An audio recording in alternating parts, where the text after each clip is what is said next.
عن أبي هريرة رضي الله عنه قال قال رسول الله صلى الله عليه وسلم: لا يقبل الله صلاة أحدكم إذا أحدث حتى يتوضأ. رواه البخاري ومسلم. د عمدة الأحكام دویم نمبر حدیث دے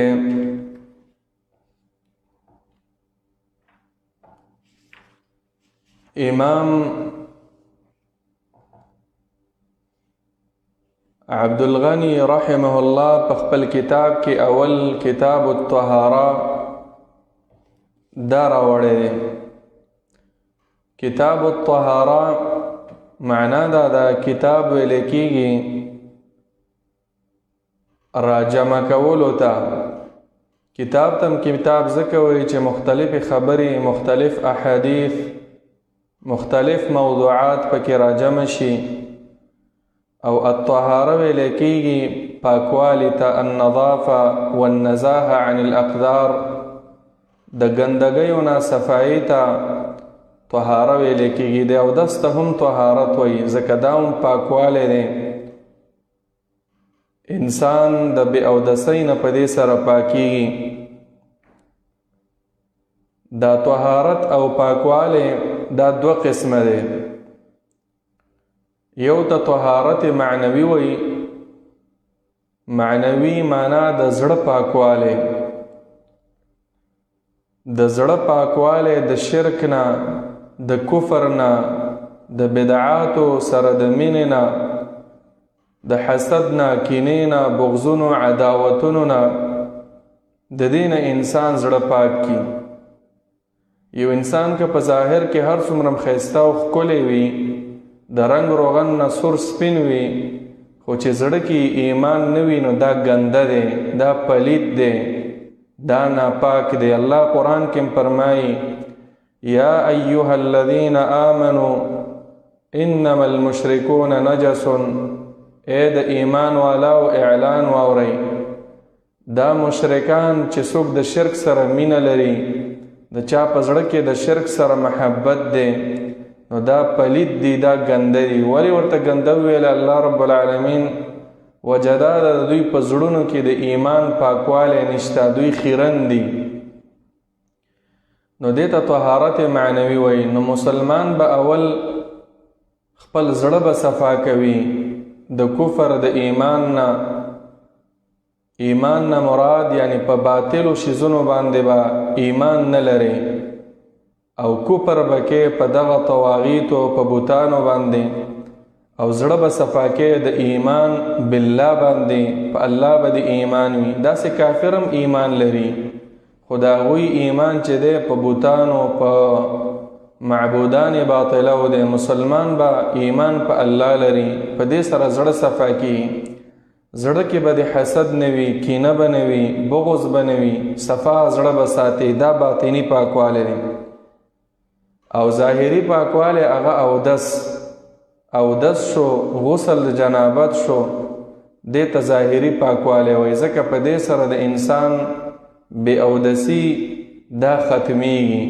سړی چې بې اودسه شي نو معنا دا شوه چې ده ته ګندګي ورسېده، او چې اودس یې وکړو هغه ګندګي ترې پورته شوه. د دې وجې نه د اودس په تعریف کې علما لیکي: ارتفاع الحدث وما في معناه وزوال الخبث.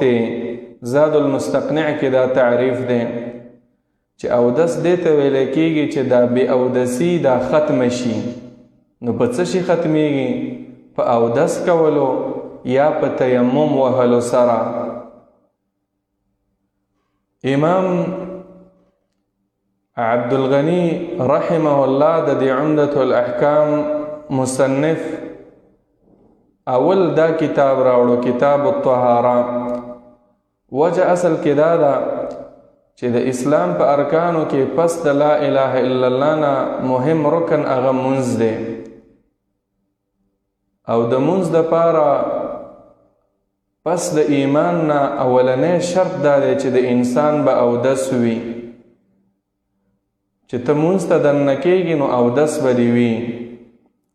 نبی صلی الله علیه وسلم فرمایي، مسند احمد، ابو داود، ترمذی، ابن ماجه، دارمی کې دا حدیث دی د علی رضی الله عنه چې مفتاح الصلاة الطهور، د مونځ چابي چې مونځ ته پته دننه کېږي، لکه څنګه چې سړی کور ته دننه کېږي په دروازه باندې، نو دروازې دپاره چابي وي.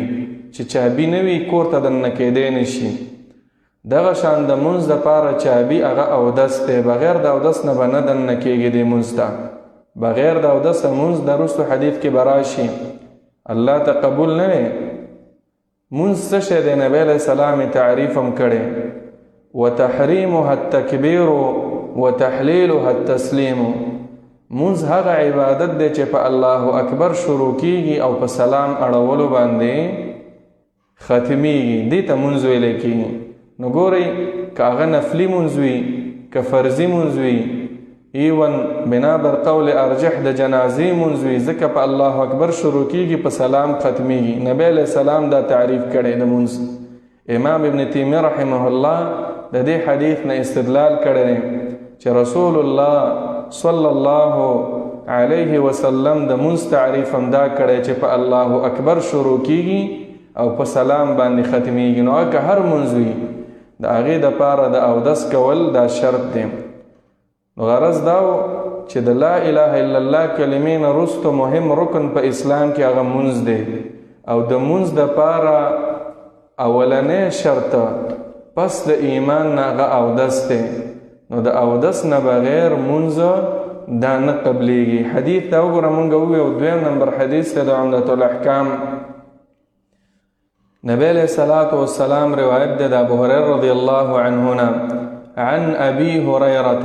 ابو هريره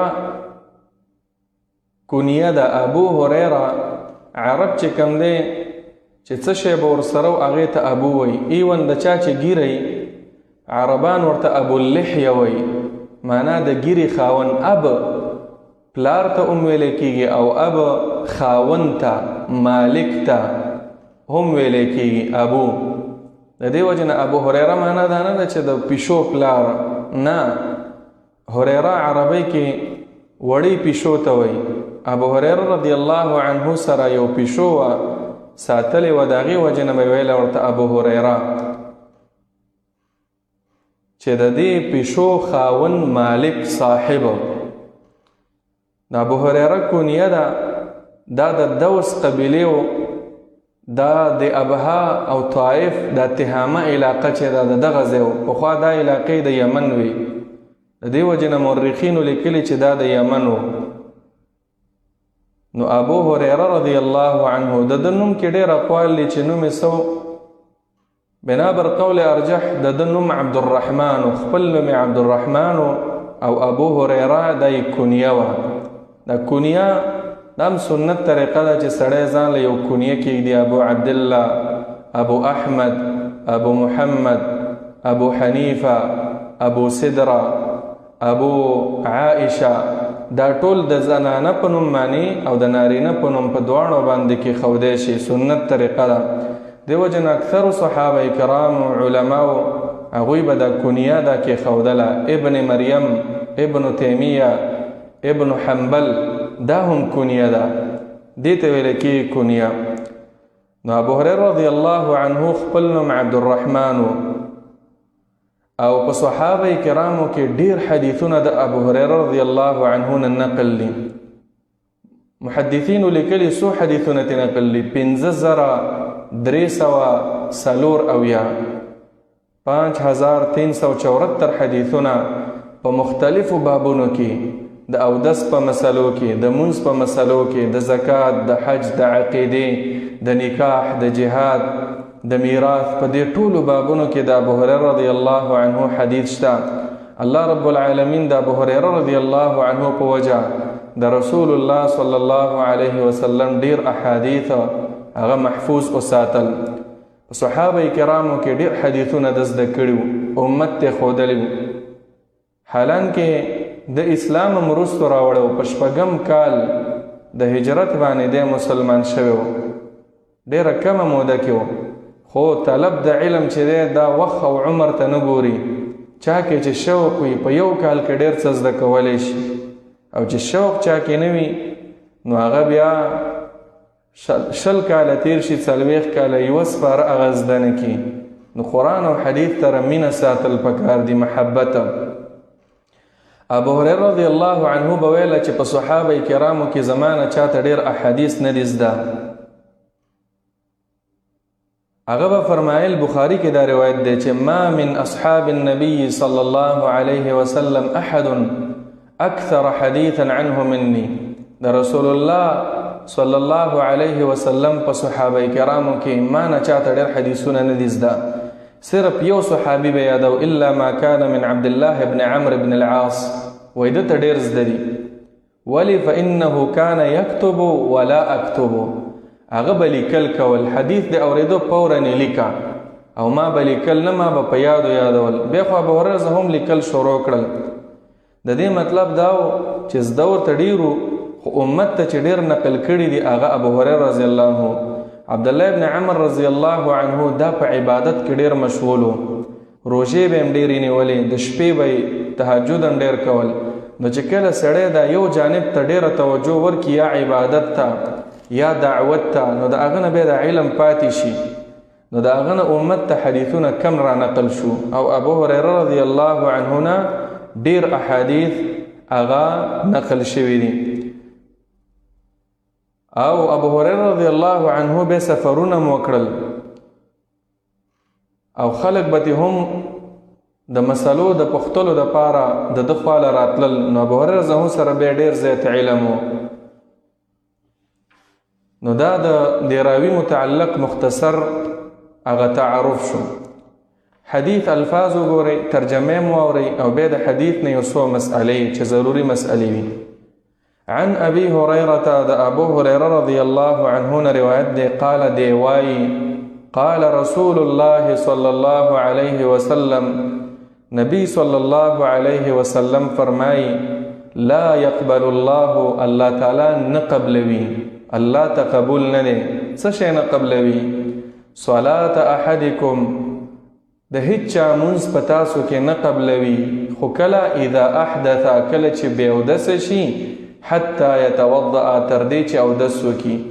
یعنی بې اودسه انسان چې مونځ کوي د ده مونځ الله ته قبول نه دی. که اودس یې وکړو او بیا مونځ کوي، نو د حدیث معنا دا ده چې بیا مونځ قبول دی. ګورئ په حدیث کې اوله مسئله غدا ده چې د اودس د پاره به ته نیت کوي. مخکې حدیث چې ذکر شو، اولنی حدیث د دې کتاب مصنف چې راوړو، انما الاعمال بالنیات، د ټولو اعمالو نه دا ټکي پکې یاد ساتئ، نیک اعمال، بد اعمال نه ښه. چې سړی بد عمل کوي زما زړه صفا دی، دا غلطه خبره ده. بد عمل وي، ګناه وي، ګناه کې نیتونه صحیح مه کوه. نیک عمل اله قبلیږي چې نیت د صحیح وي، مونځ د اله قبلیږي چې نیت د صحیح وي، د الله د رضا د پاره وي، روژه، صدقات، زکاتونه وغیره نور اعمال. نو اودس د پاره هم نیت کول پکار دي. خو نیت امام ابن تیمیه رحمه الله په مجموع الفتاوا کې لیکلي چې محلها القلب والتلفظ بها بدعه. په خوله باندې وایي چې اودس کومه د دې حاضر مونځ د پاره په حاضر وخت کې نه، په خوله باندې ضرورت نشته. زړه کې بس اراده راواله چې دا یو عظیم الشان عبادت مونځ دی، د هغه د پاره د عظیم الشان عبادت ادا کوم. او په نیت کې دوه خبرې یاد ساته، یوه دا چې دا عمل صرف د الله د پاره کوم، بل هیڅ چا د پاره نه. او دویمه خبره ده چې د دې عمل هغه فضائل ځان ته رایادوه چې څومره ډېر فضائل لري. د اودس یو معمولی عمل نه دی عزیزانو، اودس د الله په وړاندې یو بهترین عمل دی. او ولې به بهترین نه وي چې په ټولو ارکانو کې مهم رکن پس لا اله الا الله مونځ د هغې دپاره دا شرط ګرځولی شوی، که اودس دې ونه کړو دا مونځ دې نه کېږي. نو د دې شریف عبادت دپاره یو شرط چې وي، نو هغه شرط به هم ډېر شریف او عزتمن وي د الله په وړاندې. د ټولو نه اوله فایده دا رایادوه ځان ته د اودس په فضایلو کې په ورځ د قیامت چې دا سخته ورځ ده، عذابونه دي، ورونه دي، جهنم دی، کندې دي، حساب کتاب دی او جهنم غړمبا ده. په دغه ټیم کې به د اودس په وجه ستا د مخ د لاسونو د خپو نه رڼا خیږي. دا څومره لوی عمل شو، ته به خاص پیژندلی کېږي. نبی علیه السلام به دې پیژني. حدیث بخاری کې دی د ابوهریره رضی الله عنه چې ان امتی یدعون یوم القیامة، بعض روایتو کې راغلي یأتون یوم القیامة غرا محجلین من آثار الوضوء. په ورځ د قیامت به زما امت سپین مخونه به وي، سپین خپې به وي، سپین لاسونه به وي، پړقا به کوي، رابللی کېږي به. زه به د خپل امت په دې باندې پیژنم. دا ولې؟ د اودس د وجې نه. دوی اودسونه کړي دي. دا څومره لوی فضیلت شو چې په ورځ د قیامت دې د مخ نه رڼا خیږي، د لاس نه دې رڼا خیږي. له لرې نه معلومیږي چې دا د نبی علیه السلام امتي دی. د ټولو نه لوی فضیلت هغه یې دا دی. دویم عزیزانو، انسان ته د یو اودس په وجه ټول ګناهونه الله معاف کوي. حدیث کې راغلی، بخاری کې حدیث دی، عثمان رضی الله عنه یو ځل اودس وکړ، نبی علیه السلام زما په شان اودس، دا ما چې کوم اودس تاسو ته وکړم داسې اودس نبی علیه السلام کړی او ما ته زده کړی. او بیا یې وویله من توضأ نحو وضوء هذا، چا چې زما د اودس په شان اودس وکړو، د نبی علیه السلام د اودس په شان اودس، بیا یې 2 رکاته وکړل او په 2 رکاتو کې د دنیا سوچونه فکرونه نه کول، خشوع خضوع سره 2 رکاته وکړل. غفر الله له ما تقدم من ذنبه، الله ورته تیر شوي ټول ګناهونه معاف کوي. دا څومره فضیلت شو د یو عمل په وجه باندې، د اودس په وجه. نو چې کله د اودس کو دا فضائل ځان ته رایادوه چې شوق د نورم پیدا شي چې دې کې خو ډېر اجر دی. په یو روایت کې داسې راغلی دی، نبی علیه السلام فرمایي چې اذا توضأ العبد، هغه د مسلم شریف حدیث دی چې کله بنده اودس کوي، یو مسلمان یو مؤمن بنده، فغسل وجهه، دا مخ چې وینځي د دین ټول ګناهونه هغه اورجیږي، حتی په دې سترګو چې د کومه ګناه کړې ده دا ګناه اورجولی شي. نظر الیها بعینه مع الماء، د اوبو قطره چې ښکته غورځېږي نو ستا ګناه هغه رجیږي. دا رایادوه ځان ته چې د اودس په دې وجه کومه چې د سترګو کې رانه کومه ګناه شوي، د دې مخ ګناه رانه شوي، دا رانه اورجیږي. نو چې کله داسې نیت جوړی نو تا به هغه شوق به پیدا کېږي د اودس سره. روایتو کې راځي فاذا غسل یدیه خرج من یدیه، دا لاسونه چې د سنګلو پورې وینځي، د دې ساس کې د قطرې د غورځېدو سره ستا هغه ګناه هغه رجیږي. حدیث کې الفاظ داسې دي، کل خطیئة کان بطشتها یداه مع الماء، چې په دې لاس ته کومه ګناه کړې وه، په دې لاس درنه کومه د الله مخالفت شوی او دست یې وکړو، هغه ګناه درته معاف کېږي. چې خپې دې وینځلې فاذا غسل رجلیه، د خپو ګناه درته معاف کېږي، د په خپو باندې ته ګناه ځای تلی وي. کل خطیئة مشتها رجلاه، چې ته پې تلی وي نو چې ته لاړې او دست یې وکړو ګناه دې معاف شوه. دغه حدیث کې دی د مسلم روایت، حتی یخرج نقیا من الذنوب، په یو اودس سره دا انسان چې دی د ګناه نه بالکل پاک شي. دا څومره واه واه والا حدیث دی. یو وړوکی عمل مونږ او تاسو هر ورځ دا عمل کوو، دا اودس کوو، خو دا نیت ورسره زمونږ صحیح نه وي، دې وجې نه د اجرونو نه محروم پاتې یو. نیت کول پکار دی. نیت معنا دا ده چې د الله دپاره دا عمل، او ای الله دا عمل ځکه کوم چې ماله به دا اجرونه راکې، ثواب یې د تا نه غواړم. په روایت د مسلم کې دا الفاظ هم دي، ومن توضأ فأحسن الوضوء خرجت خطاياه من جسده حتى تخرج من تحت أظفاره. لاسونه او سترګې او خپې خو پرېږده، خو چې اودس دې وکړه د دې ټول بدن نه د ګناه اورجېږي، تر دې چې دا نوکونه د دې لاندې چې کومه ګناه پټه شوې ده دا هم اورجېږي. دا څومره خوشحالۍ والا حدیث دی. دارنګې یو بل حدیث دی، هغه مسلم کې دی. نبی علیه الصلاة والسلام صحابه کرامو ته وویله، الا ادلکم على ما يمحو الله به الخطايا ويرفع به الدرجات. ای زما صحابه کرامو یو عمل درته نښیم، 2-3 عملونه دي، خو زموږ مقصد پکې اودس کول دي، چې ګناه بالکل د انسان میټاویږي، محو دې ته وایي چې د رجسټر نه بالکل ختم شي. که خیال هم کړی په دې پنسل چې سړی لیکل وکړي او دا ربړ واپس راواړي پنسل پاک او هغه پې داسې راکاږي هر څه ختم شي، ګویا کې چې لیکل نه دي شوي، داسې د ګناه معاف کېږي. او ګناه معاف کېدل الله پرېږده نبی علیه السلام فرمایي ویرفع به الدرجات، الله درله ډېرې اوچتې مرتبې درکوي. صحابه کرام خو د آخرت والا خلکو فورا یې ویله ولې نه د الله پیغمبره داسې یو عمل راته وښایه. نبی علیه السلام ورته وښوده، 3 عملونه ورته وښودل. اول اسباغ الوضوء علی المکاره، پوره اودس کول په سنت طریقه باندې. او دا انشاءالله بیانو یو حدیث به راځي، مونږ او تاسو ته به پته ولګي چې په اودس کې زمونږ څومره غلطیانې دي، په دې فرائضو کې م غلطیانې کوو، مونږ ته پته نشته دی. نو نبی علیه السلام د دغې اجر دپاره شرط دا لګولی چې اسباغ الوضوء، پوره اودس کول. وکثرة الخطى الى المساجد، جمعات ته ډېر قدمونه اخیستل. وانتظار الصلاة بعد الصلاة، د یو مونځ پسې د بل مونځ انتظار کول. نو زمونږ مقصد پکې دا حدیث مسلم شریف کې دا یو ټکی و چې په اودس سره د انسان ګناهونه معاف کیږي، انسان درجات اوچتیږي.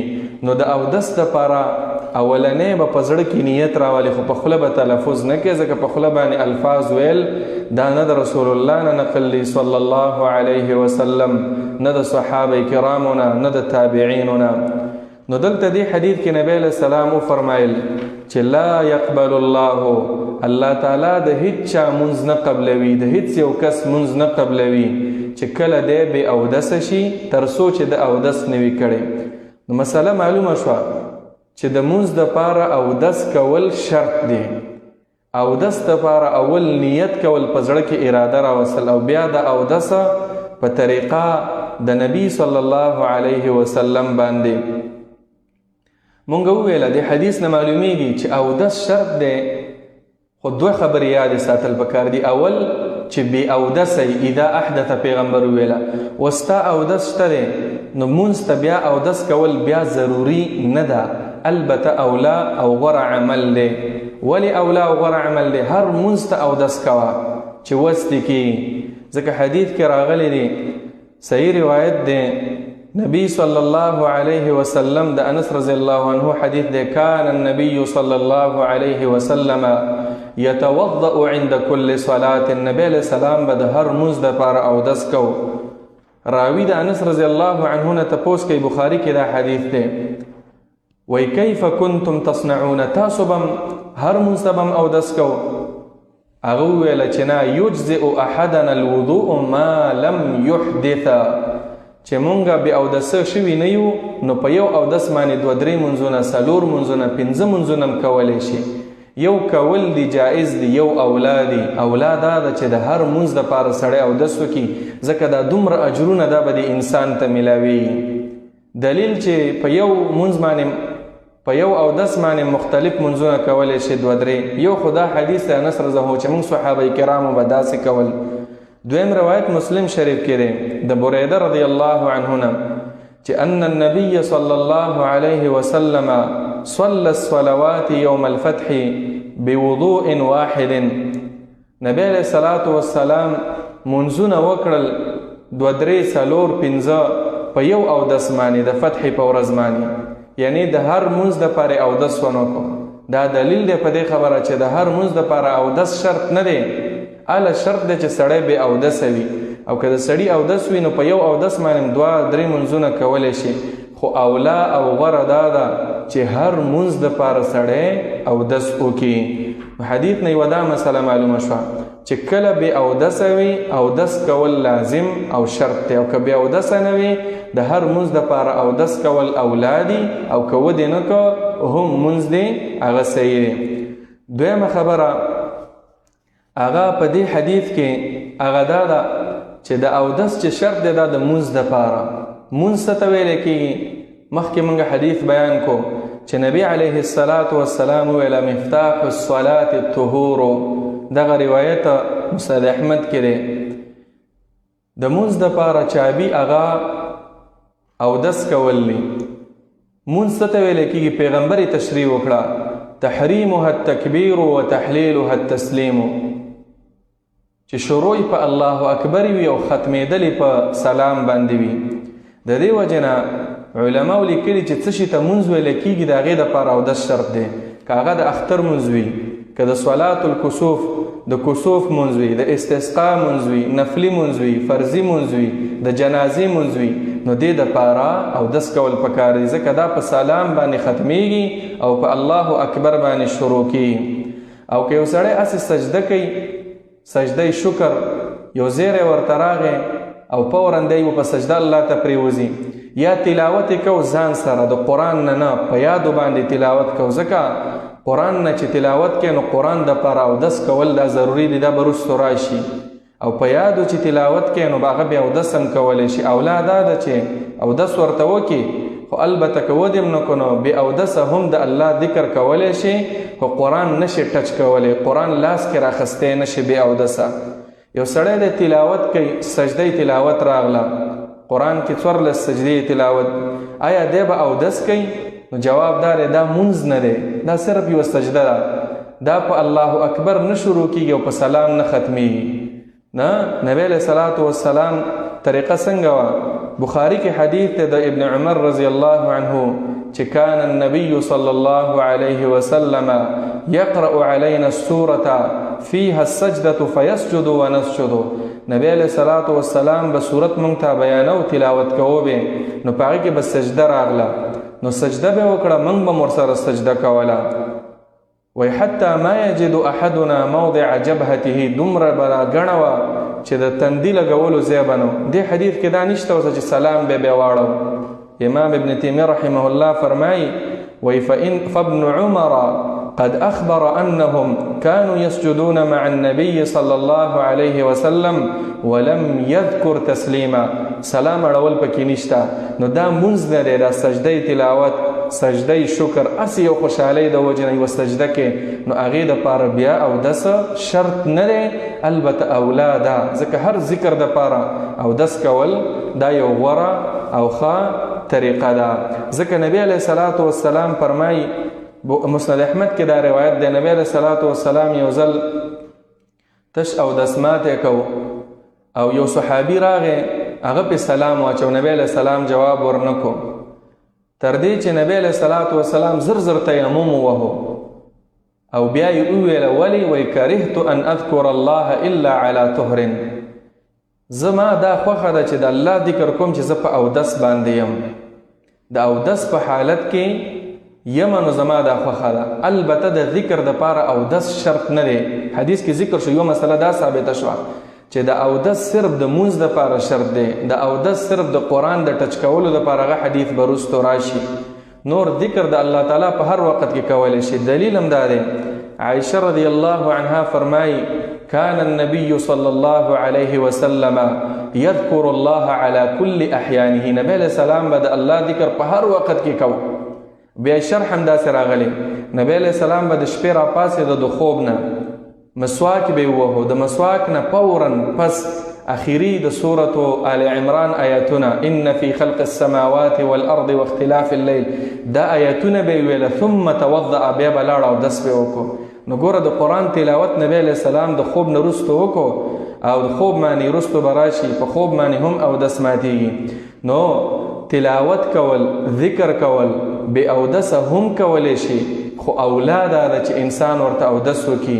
خو د مونځ دپاره چې کله سړی بې اودسه وي بیا ضروري دا ده چې سړی به خامخا اودس کوي.